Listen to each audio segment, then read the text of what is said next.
Bonjour à tous et à toutes, c'est Nomen et bienvenue dans cette nouvelle vidéo. Il y a quelques temps, j'ai reçu le Roccat Torch, le tout premier microphone de la marque allemande, et j'étais très curieux de voir ce qu'il donnait en vidéo, car sur le papier, il proposait des fonctionnalités plutôt intéressantes et était surtout disponible à un prix très compétitif, 100 €, ce qui est moins que ce qu'on retrouve chez la concurrence, notamment du côté de Elgato avec sa gamme Wave qui démarre aux alentours des 130 €. Bref, sans perdre plus de temps, on est parti pour unboxer et tester ce tout nouveau microphone en espérant avoir une belle surprise.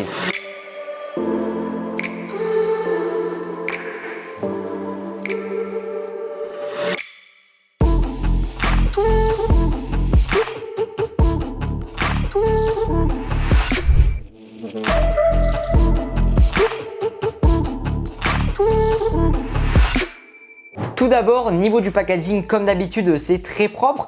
On retrouve sur les côtés et au dos le rappel des différentes fonctionnalités et caractéristiques du produit, avec notamment la compatibilité Roccat Emo, qui va gérer le RGB sur ce Roccat Torch et la présence de 3 patterns différents, donc modes de directivité, qui seront sélectionnables sur ce produit. Chose à noter aussi, on retrouve la mention de la marque Turtle Beach avec laquelle Roccat s'est associé pour offrir à l'utilisateur la meilleure qualité d'enregistrement possible. C'est tout pour l'extérieur de la boîte, on va maintenant passer à l'unboxing. Bon, la première chose qui frappe au déballage, c'est que le produit est vraiment très bien protégé. Et ça, c'est plutôt un bon point. Alors, on enlève ça. Donc la première chose qu'on va retrouver déjà, c'est une petite notice. Honnêtement, on s'en fout. Ensuite, on a des câbles, beaucoup de câbles ici. Donc on a un premier câble en USB type C qui va tout simplement permettre de connecter le support à l'ordinateur. On retrouve un second câble en USB type C, encore une fois, qui cette fois-ci va permettre de brancher le support au micro. Et enfin, on a un troisième câble USB type C qui va permettre là aussi de connecter le support au micro, mais cette fois-ci pour ceux qui ne souhaitent pas détacher le pied du micro pour par exemple le mettre sur une perche. Enfin, bien entendu, on a le micro qui est déjà assemblé, donc ça fait plaisir. Et la première impression lorsqu'on le prend en main, c'est que c'est plutôt de la bonne qualité et les finitions sont soignées. Alors ça reste du plastique, mais le plastique a l'air de plutôt bonne qualité, excepté au niveau de la base du support. On retrouve exactement ce qu'on a sur le Roccat Pyro par exemple, qui est un clavier mécanique de chez Roccat. On a cette base en plastique qui fait vraiment cheap pour le coup. Après, il faut rappeler que c'est un produit qui coûte moins de 100 €, donc à ce niveau-là, on va pas être super exigeant, d'autant plus que c'est pas directement sur le micro. De plus, pour ce qui est du support, on a quand même un dessus qui est en aluminium, donc ça reste quelque chose d'assez quali. Maintenant, parlons un peu des caractéristiques de ce produit, en commençant par les dimensions. Ici, il fait 20 cm de haut pour 10 de large et 13 de long. Ça reste raisonnable et ça se ressent surtout au niveau du poids, puisque c'est un micro qui pèse avec son support 500 grammes, 290 sans celui-ci, ce qui permettra du coup de le visser à peu près n'importe quelle perche et même des perches aux alentours des 20-30 € que je vous mets d'ailleurs en description si jamais vous êtes intéressé. Autre avantage de le mettre sur une perche plutôt que de le laisser sur le pied qui est fourni avec, ça évitera les vibrations ou les à-coups sur le bureau involontaires que ce micro risque de capter en mode cardioïde. Je pense que c'est à peu près tout concernant le design de ce Roccat Torch. Je vais maintenant le brancher, ce qui permettra de rentrer un peu plus dans les détails au niveau des fonctionnalités et surtout un peu plus tard de le tester au niveau de la qualité d'enregistrement pour vous dire si oui ou non c'est un bon produit. Le micro est désormais branché, alors c'est du plug and play, donc théoriquement on pourrait déjà l'utiliser. La première chose qui saute aux yeux, c'est le RGB, notamment sur ce petit logo Roccat qui offre un rendu assez gamer. Alors on aime ou on n'aime pas, certains préfèrent la simplicité sur les Rode NT USB. Personnellement, ça me dérange pas, je suis plutôt fan. Concernant ce RGB, on aura sur les côtés également 2 bandes LED qui vont s'allumer en fonction du mode de directivité qu'on va choisir. Et enfin, selon Roccat, celui-ci sera gérable via l'application Neon, une toute nouvelle application qu'ils ont sorti pour gérer leur nouvelle gamme de produits et je viens tout juste de l'installer d'ailleurs. Et finalement, on peut pas personnaliser grand chose sur ce produit. Alors le logiciel le détecte, ça c'est ok. Je peux bien activer l'éclairage AIMO, mais finalement je peux absolument pas changer la couleur. Alors le logiciel est encore en bêta, c'est peut-être pour ça, mais pour l'instant c'est vraiment très limité et je suis un peu déçu de ce point de vue là. Après ça reste du RGB, sur un micro on est tous d'accord pour dire que ça ne sert à rien, donc c'est pas quelque chose à laquelle je vais attacher beaucoup d'importance si c'est pas personnalisable de A à Z. Le véritable élément majeur sur ce micro, ce qui fait qu'il se démarque véritablement de la concurrence, c'est bien évidemment le support qui va faire ici office de table de contrôle. Comme on n'a pas d'option de personnalisation sur le logiciel, c'est vraiment depuis ce support qu'on va pouvoir ajuster le son un peu comme on le souhaite. Pour cela, on a trois options principales.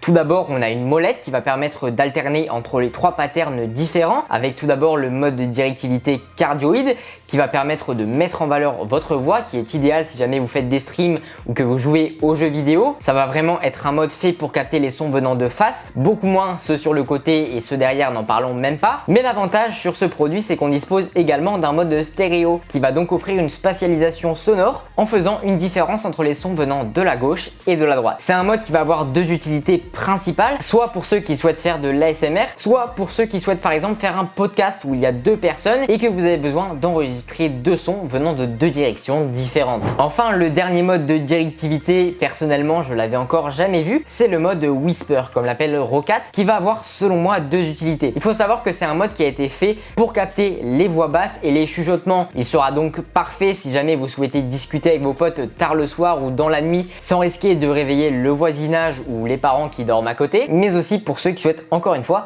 faire un peu d'ASMR. Ça c'était pour la molette des patterns. À côté de ça, on a une seconde molette qui va permettre cette fois-ci d'ajuster le volume du casque qui sera ajustable derrière le support via la prise jack 3.5 mm. Ici, l'avantage de pouvoir brancher un casque, ça va vous permettre d'avoir en direct un retour audio de ce que le micro enregistre, ce qui est très pratique soit pour les streamers qui veulent vérifier qu'il n'y a aucun bug de son, soit pour ceux qui souhaitent s'entendre lorsque vous discutez par exemple avec pas mal de potes en même temps sur Discord. Enfin, le gain sera bien entendu ajustable via ce dernier interrupteur qui est très agréable à utiliser et on a vraiment une impression de qualité et de fluidité lorsqu'on le bouge. À noter aussi qu'en plus de la molette, ce gain sera désactivable via le capteur situé au-dessus du micro et qui sera activé dès que vous passez votre main dessus. D'ailleurs, ça fait pas mal penser à ce qu'on avait sur la gamme Wave d'Elgato où on avait un peu comme ça un capteur situé au-dessus du micro. Ensuite, chose très cool, l'état du micro, à savoir s'il enregistre ou non, sera visible directement via le petit écran situé devant, écran qui affichera le mot live si vous lancez votre stream, que vous enregistrez un truc avec OBS ou si jamais vous recordez un truc avec Audacity. C'est également sur cet écran que s'affichera une petite émote micro coupée lorsque vous aurez mute votre produit. C'est une des choses que j'apprécie le plus au niveau du design de ce Roccat Torch car ça ajoute un côté pro et moderne que j'aime beaucoup. N'hésitez pas à me dire en commentaire si c'est votre cas ou si vous préférez par exemple les produits style Rode NT-USB ou Razer Seren. Pour finir avec ce support, à l'arrière on retrouvera également quelques options puisqu'on va pouvoir, en plus de brancher le casque, je suppose avec ce bouton, ajuster la latence du casque qui est branché et avec ce dernier bouton, désactiver ou non l'éclairage. Je pense qu'on a fait le tour au niveau des fonctionnalités et honnêtement pour le prix, c'est un des micros les plus complets que j'ai pu tester jusqu'à maintenant. Bien plus complet par exemple qu'un Seren X qu'on retrouve également aux alentours des 80-90 €, mais qui par contre avait un excellent son en cardioïde. Et ce dont j'ai peur avec ce micro, comme beaucoup de micros polyvalents de ce type, c'est d'avoir finalement un son moyen dans tous les patterns. Donc sans perdre plus de temps, on va vérifier ça et on est parti pour tester la qualité d'enregistrement de ce Roccat Torch. Me voici donc passé sur ce micro. Actuellement, je suis en mode cardioïde, mode qui, comme je l'ai dit, est idéal pour ceux qui vont rester proches de leur micro, car dès qu'on s'éloigne, le micro capte beaucoup moins bien. Et du coup, n'hésitez pas à me dire ce que vous en pensez. Personnellement, je regarderai les résultats que quelques minutes après en off, une fois que j'aurai testé tous les modes. Point positif également, directement intégré dans le micro, on a un filtre anti-pop qui va permettre d'éliminer les bruits parasites que vous allez faire involontairement lorsque vous allez prononcer certaines syllabes. Là encore, on sent une toute petite inspiration de chez Elgato. C'est donc tout pour le mode cardioïde, on passe maintenant au mode stéréo. Me voilà donc sur le stéréo, mode qui fait une différenciation entre la gauche et la droite. Donc normalement, si vous écoutez cette vidéo avec un casque, si je parle un peu comme ça, le son devrait venir de la gauche et si je parle comme ça, de la droite. Alors encore une fois, je sais pas si ça fonctionne bien, on verra ça un peu plus tard, mais c'est vraiment le mode conçu pour ceux qui font de l'ASMR. Sur ce, on passe au mode suivant. Me voici donc sur le mode de Whisper, mode qui, comme je l'ai dit, est fait pour ceux qui ne peuvent pas parler très fort. Et là, ça ne se voit peut-être pas, mais je parle vraiment pas fort du tout Et pourtant, dans le retour de l'enregistrement, je vois que le micro capte très bien les sons. Donc de ce point de vue-là, ça a l'air d'assez bien fonctionner. Après, problème de ce mode, c'est que généralement, on a pas mal de bruit de fond puisque le micro augmente le gain pour pouvoir mieux entendre ce qui se passe autour. Bref, on a fait le tour de ces 3 modes, on se retrouve dans quelques instants, une fois que j'aurai écouté tout ça au calme en off, pour que je vous donne mon avis définitif sur ce produit. J'ai donc écouté plusieurs fois l'enregistrement réalisé avec ce micro et j'ai pas été très surpris du résultat qui, spoiler, est loin d'être mauvais. Tout d'abord, pour ce qui est du cardioïde, eh bien le son manque un peu de profondeur, mais il est quand même loin d'être dégueu. En revanche, s'il faut le comparer avec un micro qui est full cardioïde, notamment le Seiren X qui, on le rappelle, coûte le même prix, eh bien il n'y a pas photo, je prendrai 1000 fois le Seiren X qui offre un résultat bien plus bluffant que ce Roccat Torch. Si vous êtes sûr de ne jamais dériver sur une utilisation autre que du stream ou de la vidéo en restant proche de votre micro, eh bien je vous recommande largement de partir sur le produit de Razer. Par contre, si vous recherchez une utilisation beaucoup plus polyvalente, que vous voulez faire du stream mais en même temps parler, faire des podcasts à deux, pourquoi pas même faire de l'ASMR, eh bien ce micro peut être une très bonne alternative à des produits comme le Blue Yeti X par exemple. En effet, le mode stéréo, s'il n'est pas exceptionnel, il fonctionne, il y a quand même une différenciation entre les sons venant de la gauche et de la droite et la qualité du son en elle-même est plutôt bonne. Quant au mode Whisper qui est assez exclusif à ce Roccat Torch, eh bien là j'ai été plutôt surpris. Alors certes, il y a du bruit de fond, c'est normal, le micro augmente le gain pour pouvoir mieux capter votre voix, mais franchement je parlais pas fort du tout